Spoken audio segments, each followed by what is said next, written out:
Hi guys, so today I'm going to be doing my Q&A for my 100 subscribers, my first Q&A.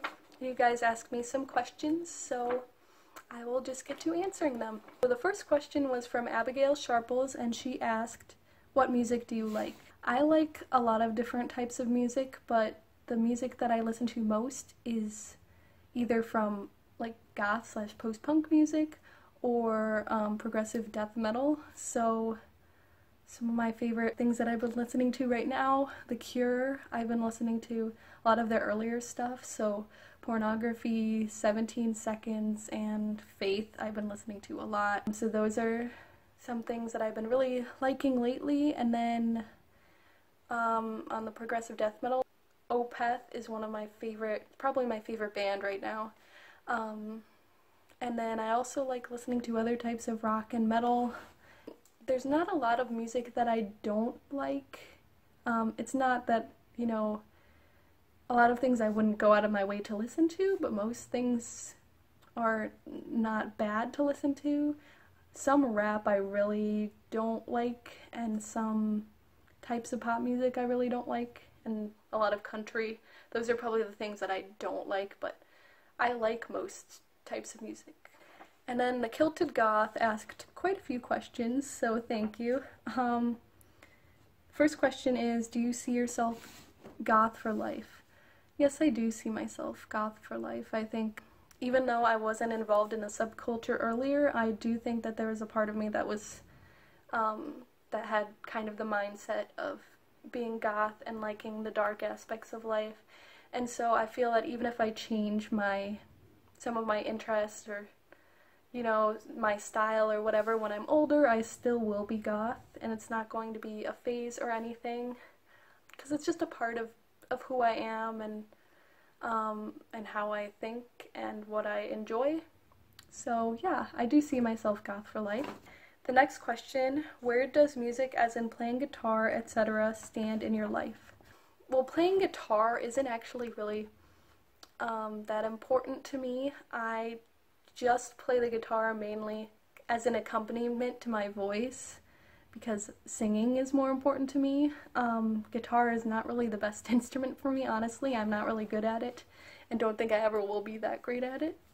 I used to play piano a lot, and that was just, I loved playing piano. Like, I would play To Xanarkand, it's from Final Fantasy, and I played that over and over and over and over again, and it's kind of like you get lost in just the sound and the feeling of the music.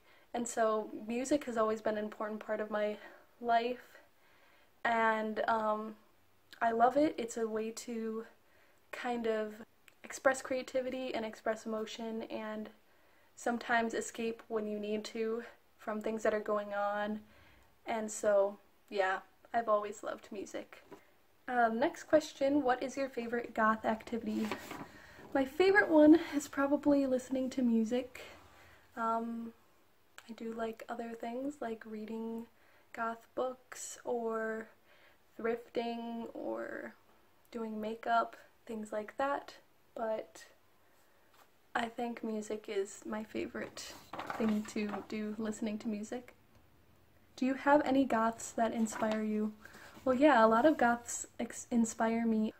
I think one goth that has inspired me most as I've come into the subculture is Voltaire, because I'd listened to his music before I even knew what goth was and that it was goth music, and so he inspired me through his music, and he also seems like a really nice person, a really genuine person, and so that kind of inspired me as I was going into the subculture. Next question, what non-goths inspire you most? One person that inspires me a lot is my dad. My dad is a really compassionate, giving person. He always wants to make positive changes in people's lives. Every year he's the chocolate guy.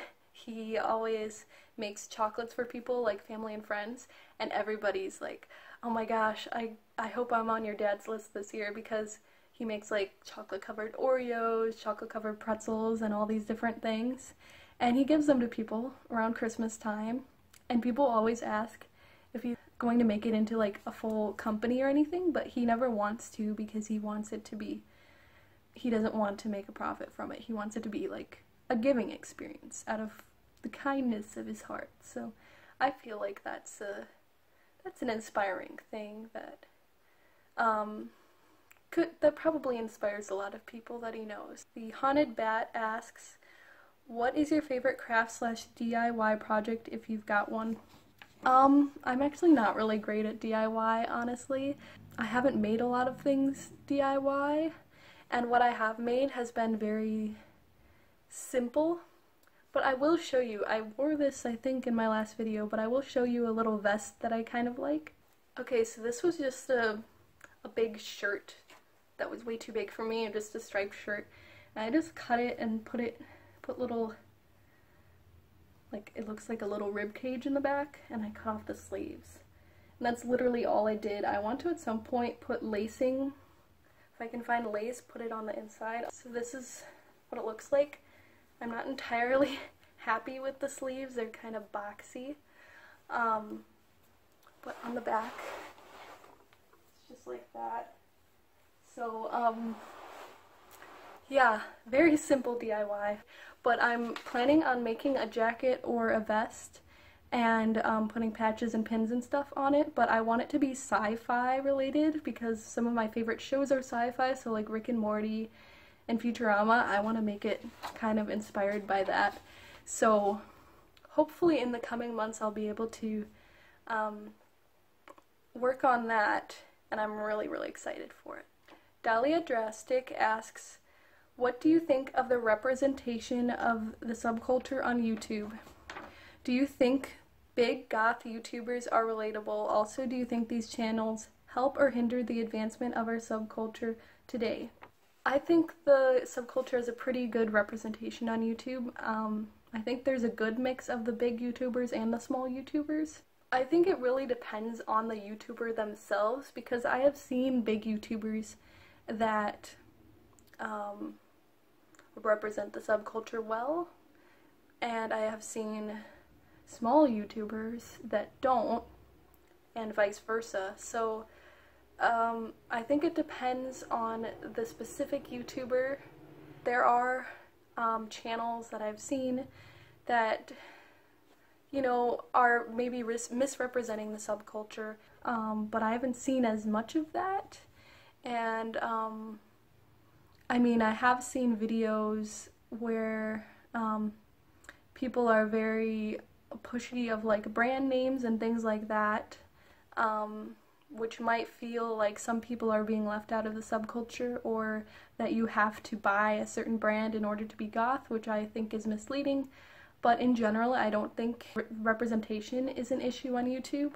If anything, most of the people that are making videos of the goth subculture on YouTube are helping, because they are like educating and helping people understand that like they're not alone with what they like and their interests and stuff, and that they can be part of a community. So that's mostly what I feel about it. I know that other people can feel differently, but from what I have seen, it seems to be a lot of, you know, it helps bring people together more than it pulls people apart. And in terms of if the big YouTubers are relatable, I think that, I mean, again, it depends on the YouTuber, but it does have a less of a community feel than if you're talking to small YouTubers or commenting on their videos, because they're not going to be able to get up to everyone's comments, and they're not going to be able to, you know, talk to everybody, but they're still like sharing their thoughts and everything.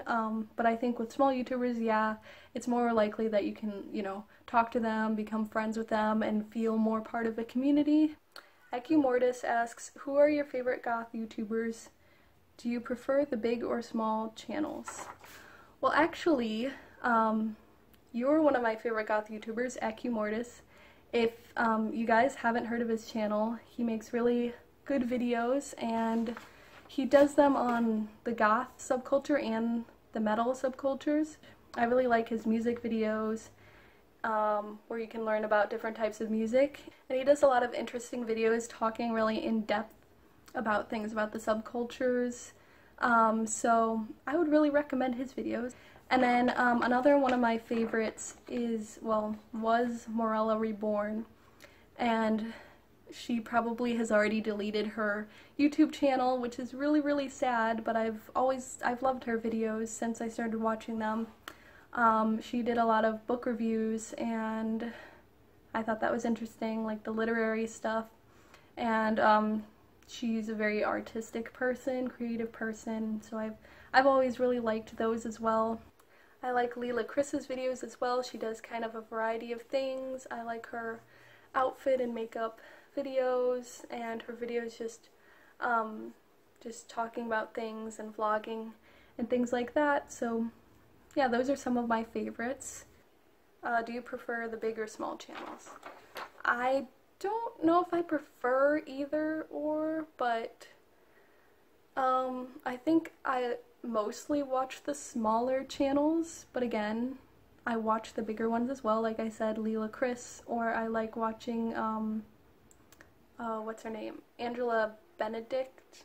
Is that her name? Yeah, Angela Benedict's videos.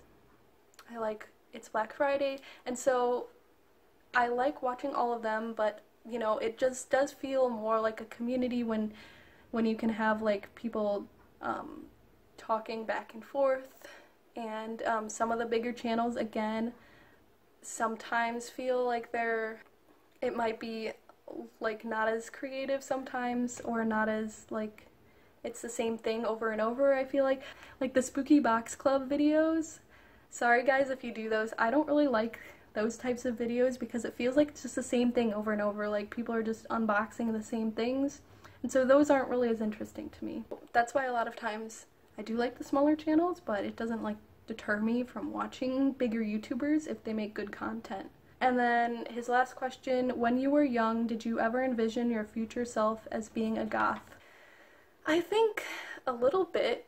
I think I mean, obviously I didn't know a lot about the subculture when I was younger, but like when I saw people who were goth or just alternative in general in high school, like I remember seeing this kid in high school.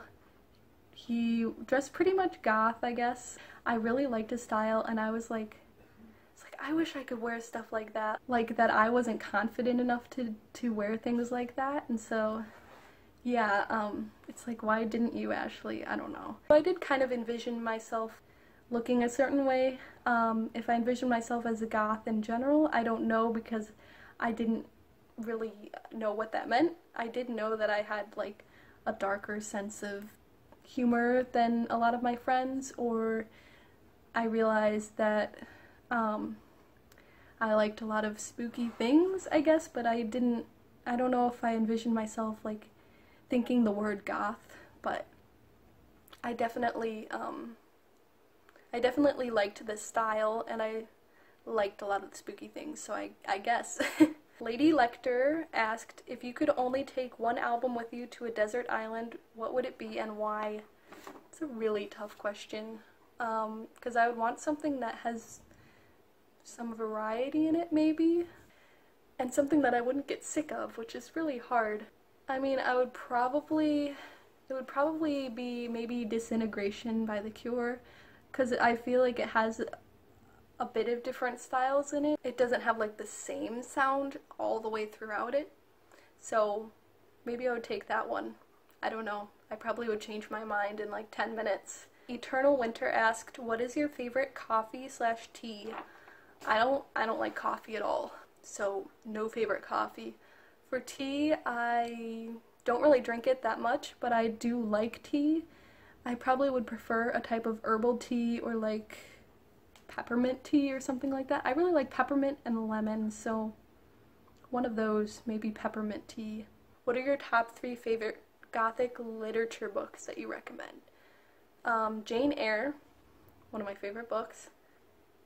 The 13th Tale is a very good one too. It's kind of a spin-off of the earlier gothic books. The 13th Tale I really enjoyed. The third one would probably be The Picture of Dorian Gray by Oscar Wilde. That one was really good. I think that would be considered gothic, right? And it was kind of, I guess, philosophical, and the writing was really beautiful. So yeah, those three would probably be my picks. So that was the end of my Q&A. I went off on a lot of rambles. So hope you guys enjoyed it, and I will see you in my next video. Bye!